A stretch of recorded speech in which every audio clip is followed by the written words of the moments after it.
Welcome my friends to the story of two of the most unlikely heroes, a tale exploring the sun-scorched deserts, of rising from captivity, getting revenge, and taking a look into the wild and wonderful land of Kenshi, a series featuring all manner of crazy and diabolical characters and revelations. I will kill you. What? Don't worry about it. Including some you may recognize, and the story of a pair that look to take on the world, despite the overwhelming odds stacked against both Arthur and Skibidi, to make a name for themselves over and above being known simply as two idiots. Welcome my friends to Kenshi T.I.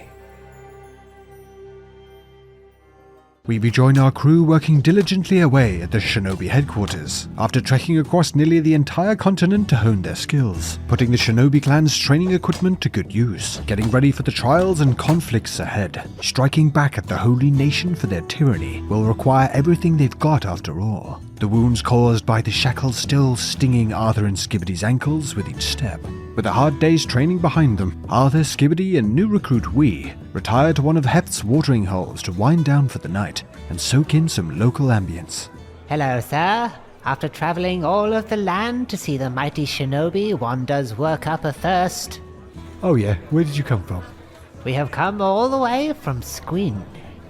From Squin?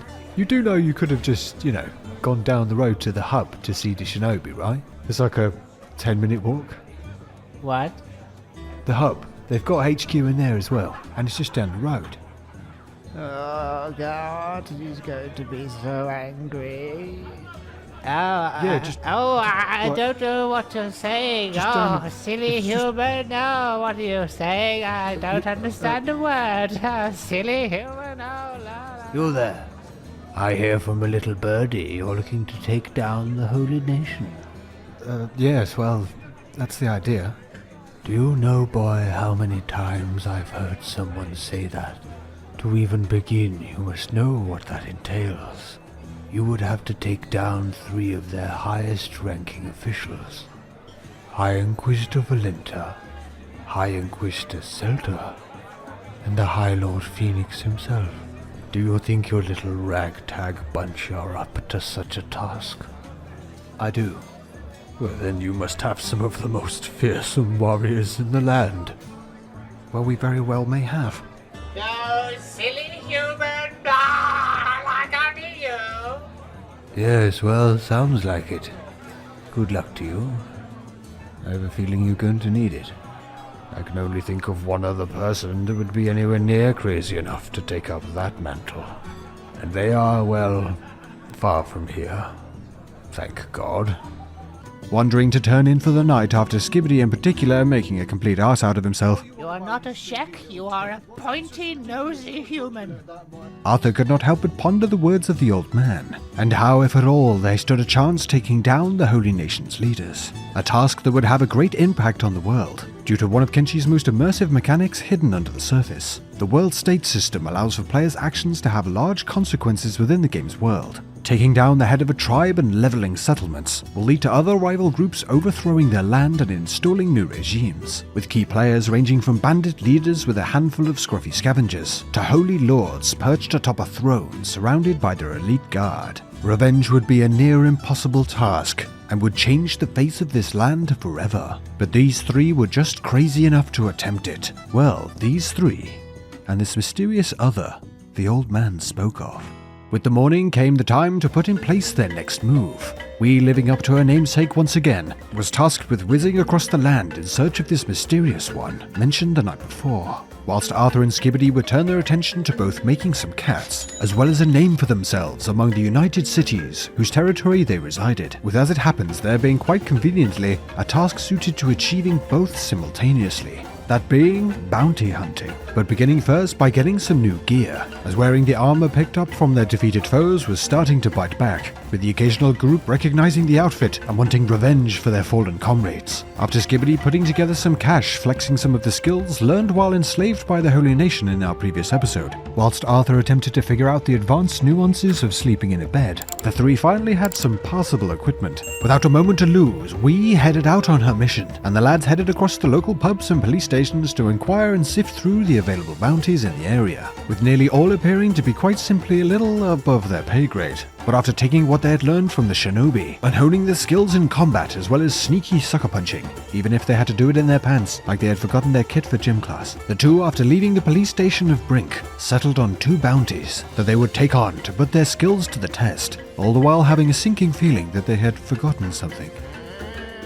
With the first on their hit list being Gutterhead, the leader of the scavengers currently operating out of an old control tower in the desert. Kenshi has a wide range of named NPCs inhabiting its lands, with unique dialogue and even some mini quest lines associated with them. Great for tracking down an individual with a particular skill set, as well as greatly enhancing the character and frequently humor of the game, with so many interesting individuals to meet, going along with the game's overall brilliantly written and well-crafted lore and dialogue, which as it happens was masterminded by the creator of the game Chris Hunt's sister Natalie, making me wonder what exactly was in the water during the formative years in the Hunt household, and where I may be able to still get some.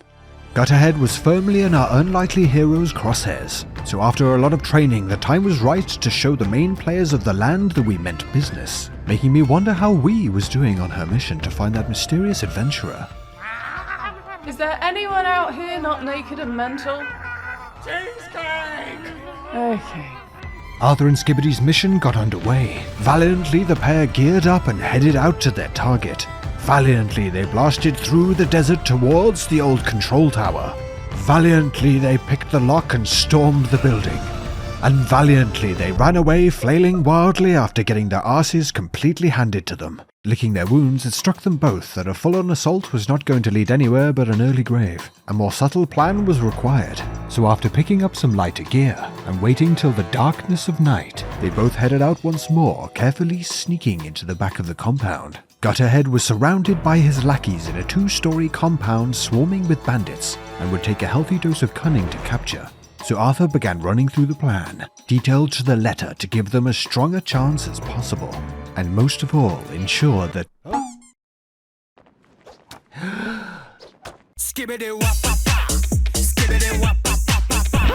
Skippity! The gods! And with that the pair ran for their lives, with Arthur in particular once again in awe at Skibbity's ability to do something so useful, immediately followed by something incredibly stupid, something that unbeknownst to them all the way across the land Wee was following suit with. I don't suppose you're... Oh, this. Spiky, nosy human. With their captured bandit leader secured, they proudly marched back to Brink to hand in their bounty and collect their well-earned reward. Oh, thank you for bringing that basket case. Oh, yes, we are funny round here. I can't help but agree. With deeper pockets, the group's gear options opened up, making sure to visit Brink's clothing store to finish off their gear sets. Kenshi has an interesting and detailed implementation of its gear system, with a breakdown of each section the item protects, stats for protecting against dangers of the land itself such as acid rain and sandstorms, as well as penalties to particular attributes, making choosing the right gear to couple with the character's build a must, while still having an element of vertical progression via the gear being obtainable in various levels of quality. With some new gear and overjoyed that their previous purchase of more sneaky-friendly gear paying off, the two wasted no time in moving out to snatch up their next bounty target, this time remembering to bring old Loader the pack mule, who had clearly been sorely missing the travelling experience.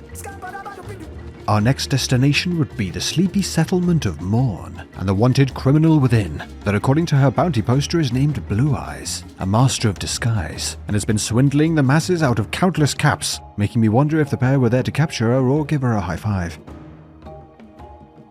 Scouring the settlement and uncovering some rather unexpected surprises. What is this, the nightmare fuel room? It seems like our target is a slippery one indeed, as the two struggle to track her down when...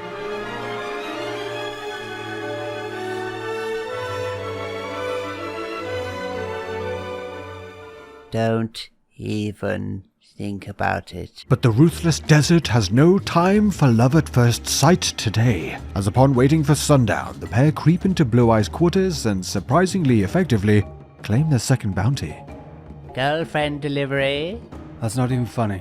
And unfortunately, Blue Eyes was not the only one seeing stars while being attached to a painfully thin object, as while she searched the lands for this mysterious other, and getting into the odd scuffle, we had been captured by cannibals, and placed in what I imagined to be some sort of human larder.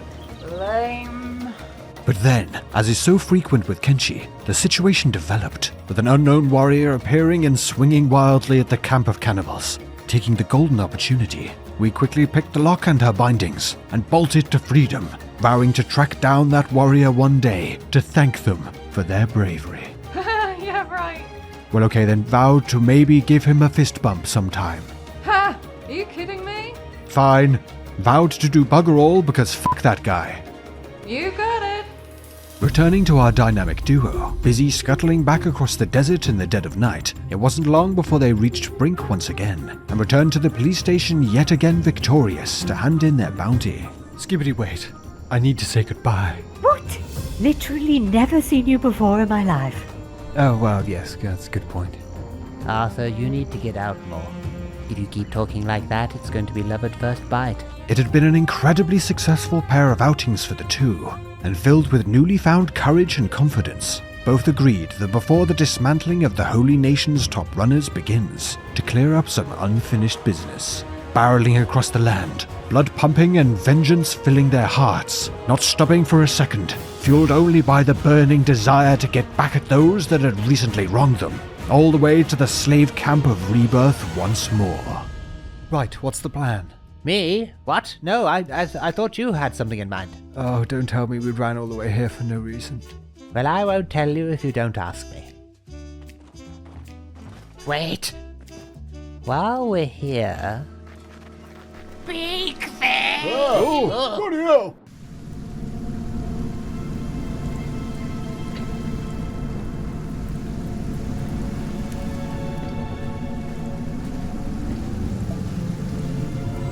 If the one we're after is in there, they can keep him.